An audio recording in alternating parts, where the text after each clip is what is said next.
Good morning! Good morning guys! Ayan. Start to work na tayo. Ito yung pinamili ko pala sa Divisoria. Ayan.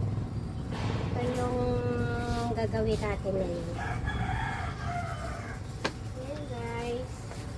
Tapos ito, bumili ako ng mga pang blouse.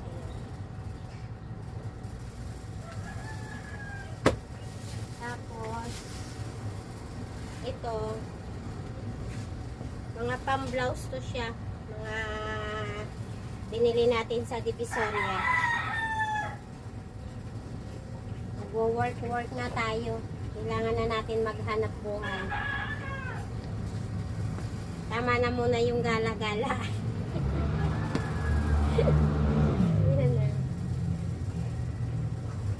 Mura lang itong nabili kong tela. Pag masipag ka mag-ikot sa Divisoria, may mabibili kang murang tela. Kaya lang, na siya yung putol-putol. Hindi siya pwede sa gown. Pwede siya sa mga blouse lang.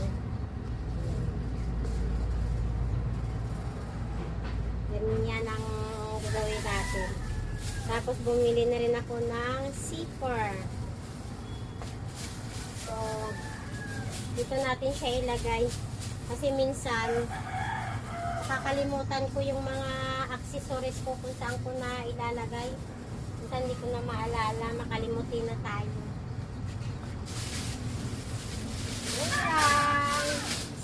Start na tayo sa work. So, habang ito yung gagawin ko ngayon pala. Ito yung ating gagawin ngayon. Yan. Ito yung lining niya. Ang tela nito Charmus.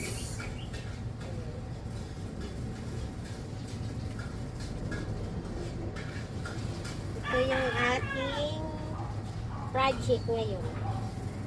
Kasi kailangan ito. Kaya kailangan mayari na natin. Maganda ang tela nito guys. Kasi Charmus. Tapos, yan yung ating lining. Social Charmus yung lining. Tapos ito yung ang kanyang labas. Chiffon. Yan. Chiffon to chiffon. So, ito yung ating tatahiin ngayon. Gagawa muna tayo ng pattern.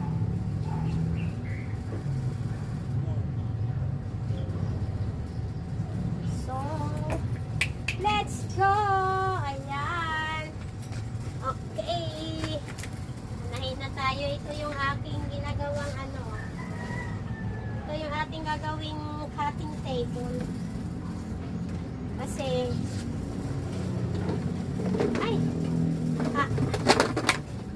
God.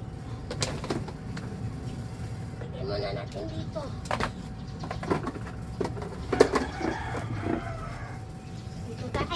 Dito tayo magtatabas. Ayan. Para hindi sagaban. Yan. Diba? Yan lang guys. Thank you. Ipapakita ko na lang sa inyo pag pag nayari ko na. Tapos, ang alaga ko, napakakulit. Diyan lang muna siya kasi makulit pag nasa labas. Ha, diyan ka lang muna ha. Okay. Okay guys. Papakita ko na lang sa inyo pag tinatahi ko na. Kasi mahaba na yung ating video.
Hello! Good evening.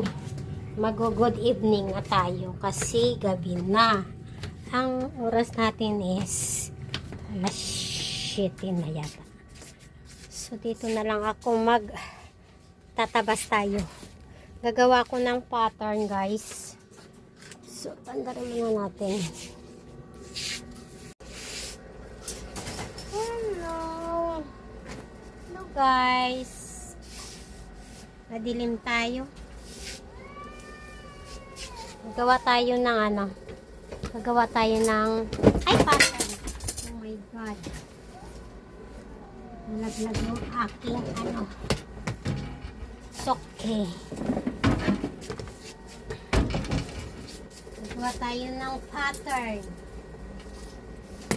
Ito yung tatahiin natin ngayon. Natabas ko na siya. Tapos gagawa tayo ng pattern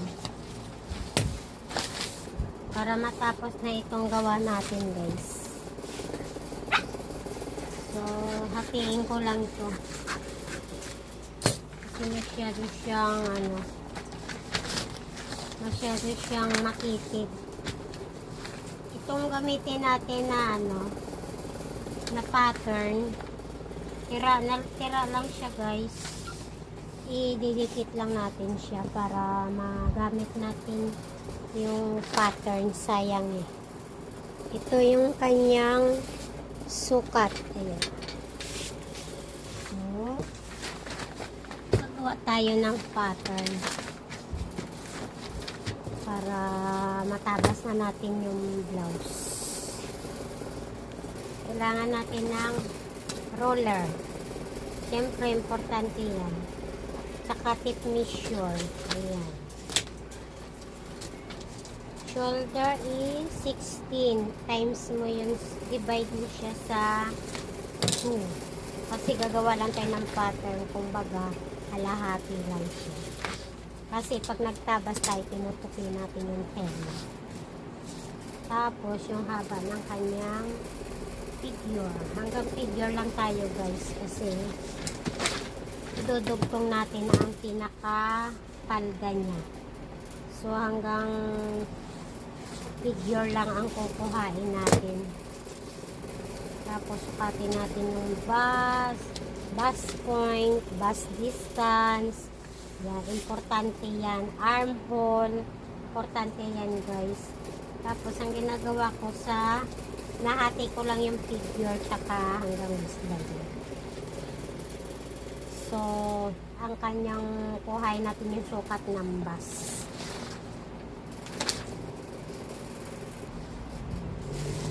Sa front, magdadagdag tayo ng 3/4 kasi meron tayong bust sa harap. Tapos sa waistline, pa-plus lang ako ng 1 inch para dun sa pinaka-tax.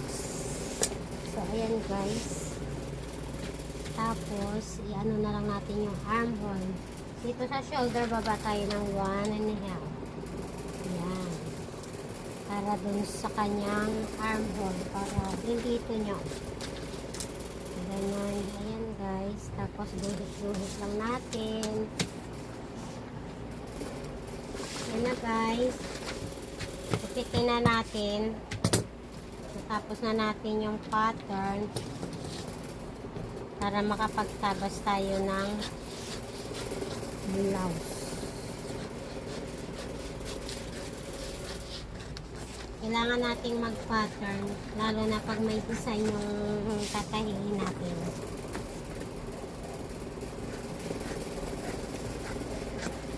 Ayan na siya, guys. Ganun lang. Ayan. I-adjust ko na lang.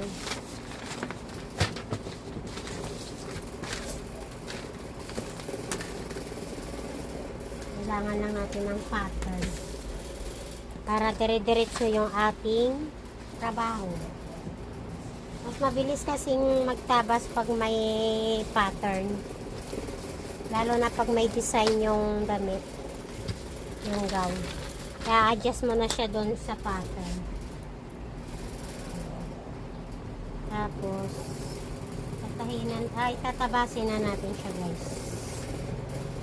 Ganon guys. Para pag nagtabas kayo, hindi kayo mahirapan. Tatapat nyo lang siya sa pattern. Yung pattern. Yan. Ganon lang kadali. Medyo matagal lang yung pagtatahi guys. Kasi lalo na pag may mga design yung tatahiin natin. Yan lang guys. Pakita ko sa inyo to pag nayari ko. Ito yung binibili ko pang guhit. Kasi madali siyang tasaan. Hihilahin mo lang. Ayan.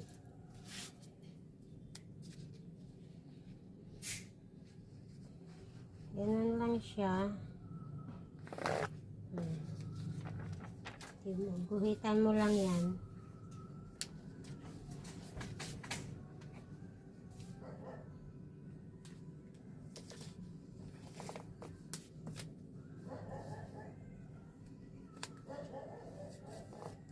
Depende kayo kung ano unahin yung tabas, kung likod or harap. Sa inyo na yan. Yan. Tapos ito, yung back nito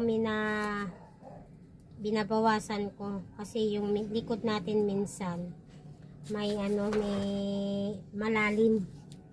Lalim dito no, malalim. Yan lang guys. Yan. Tatabasin na natin yan. Yan.